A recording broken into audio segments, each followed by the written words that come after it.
Here's that bottle that I said is embossed right here. Oh, it's a whooping cough bottle. No way.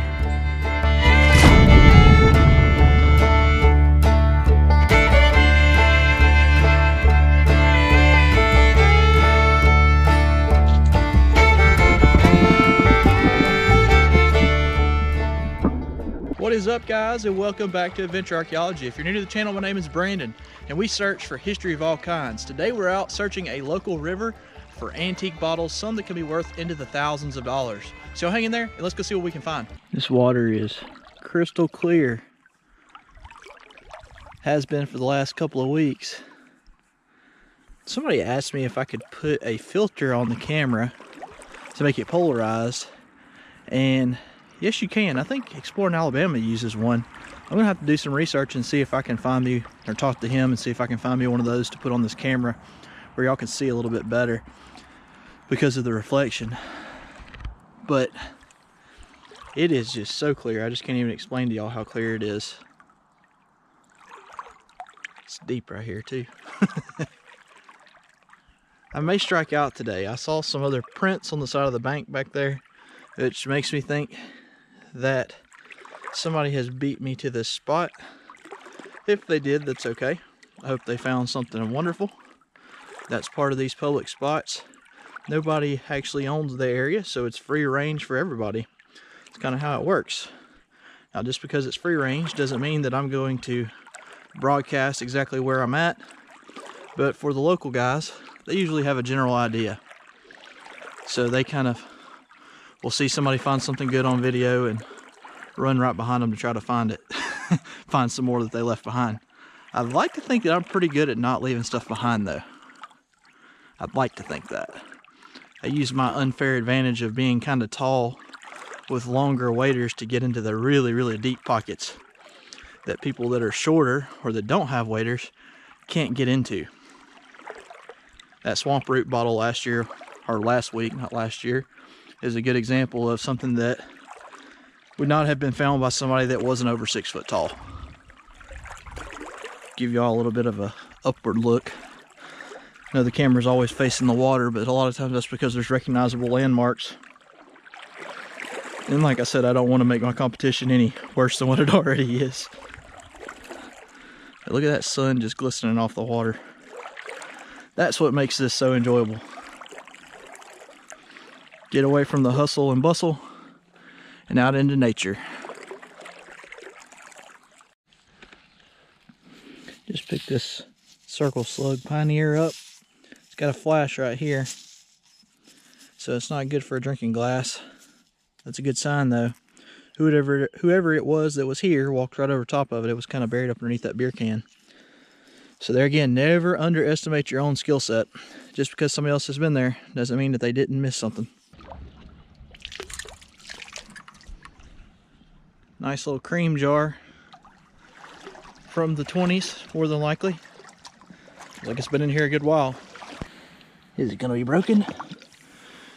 Of course it is. Daggone it.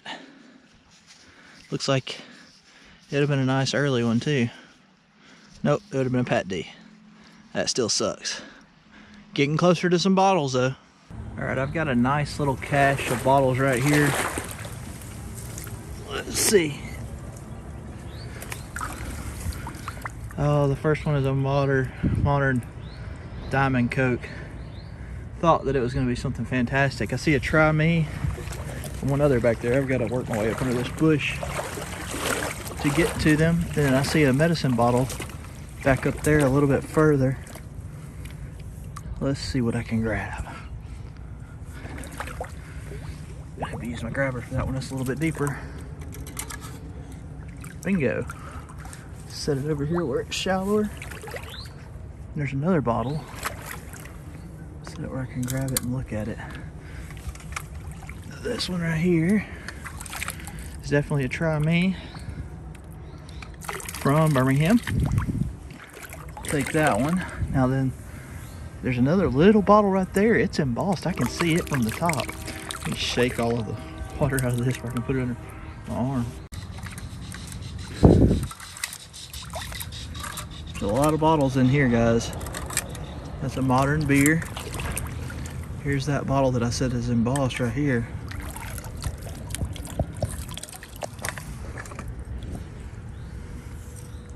Oh, it's a whooping cough bottle. No way. It says roaches, imbrication for the whooping cough. That's fantastic. Nice medicine right here inside of the creek.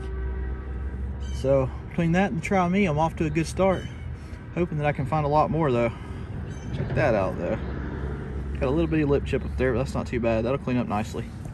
So I'm going to give y'all an analogy real quick that somebody left in my comment section that I thought was pretty fantastic. They were standing up for me because I've been getting blasted about not picking up every piece of trash that I pass. I pick up as much as I can, guys. I promise I do.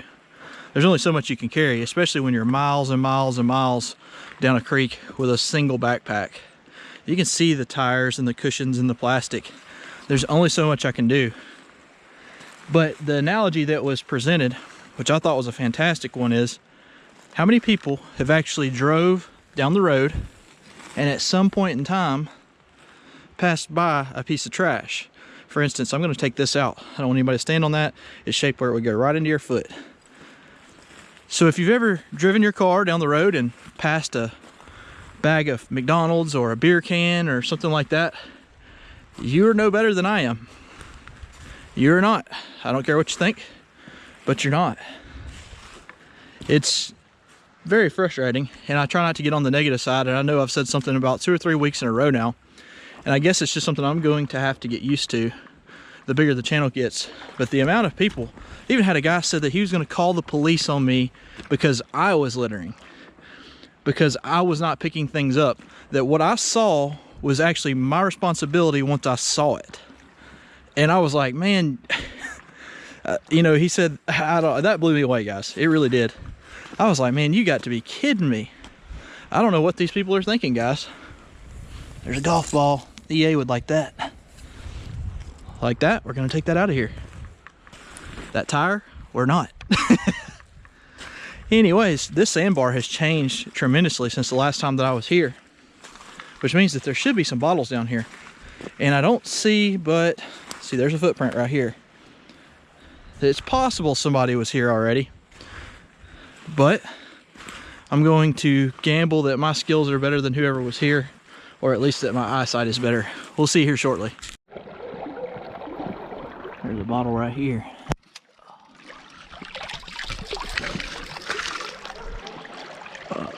Well, that's a different one. That's the harder style to find right there. The embossing is more, get it in the sun where y'all can see it. It's just a little bit different than your typical ones. That's going to be a really, really nice drinking glass. I'm very excited to have that circle slug. It's a good sign. This is one of the earlier ones. That means that there could be hutches here. Just pulled this Dr. Pepper out. This is the 10, 2, and 4 variant from Birmingham. It looks like it's in good enough shape to turn it into a drinking glass. Today is turning into a drinking glass day. Where's the whole ones hiding at? They've got to be here someplace. It's okay though. We'll take it with us. Been having a lot of requests to price every single bottle that I find again. And to be honest with you, I do share some values on some bottles as I run across them. I'm not going to share values on everything as I go along, because the market value fluctuates a little bit too much to be able to do that, for one. But for two, I don't want to change the focus from the history to the value and give a false pretense to a lot of people that you could make a ton of money from hunting for antique bottles. Occasionally, you look out and you find a really good bottle and it's worth a good bit of money, but far more times you're finding more common bottles that aren't worth as much, except for the historical aspect, like this Dr. Pepper bottle. Most collectors would not be excited about finding this. To me, it's fantastic because it's going to have a meaning. It's going to be repurposed and used again. There again, I'm not in this for the money side of it as much as I am for the enjoyment of being in nature, for one, and for two, to share my journey, and then for three, the history aspect of it.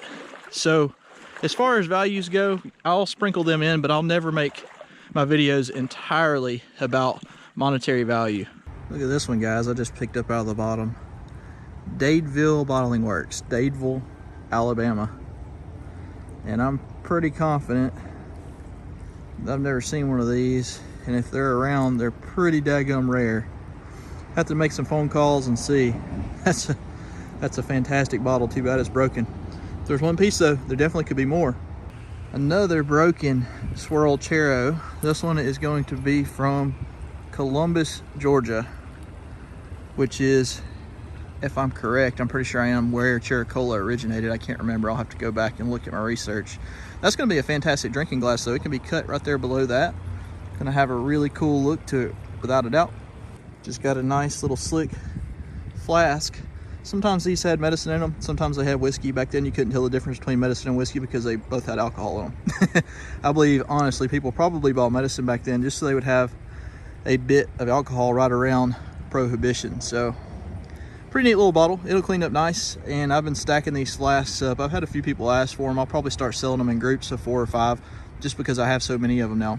Still a pretty cool find though. We'll take it. Just picked up a little cap gun. Thought I may have had a real gun for a second because they do make some minis like that, but sadly that was not the case.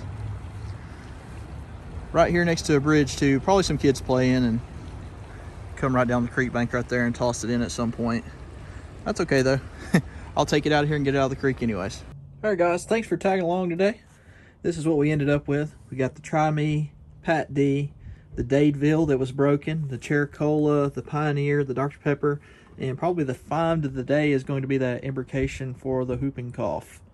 So I'm pretty excited to have that little bottle just because I think I've only ever dug one of these, and that was when we had an excavator with the EA back last year. And of course the cap gun.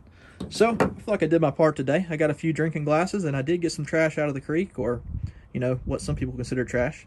But always remember, one man's trash is another man's treasure. And I'm that other guy. I'm the guy that thinks it's a treasure. So we'll see you guys in the next adventure.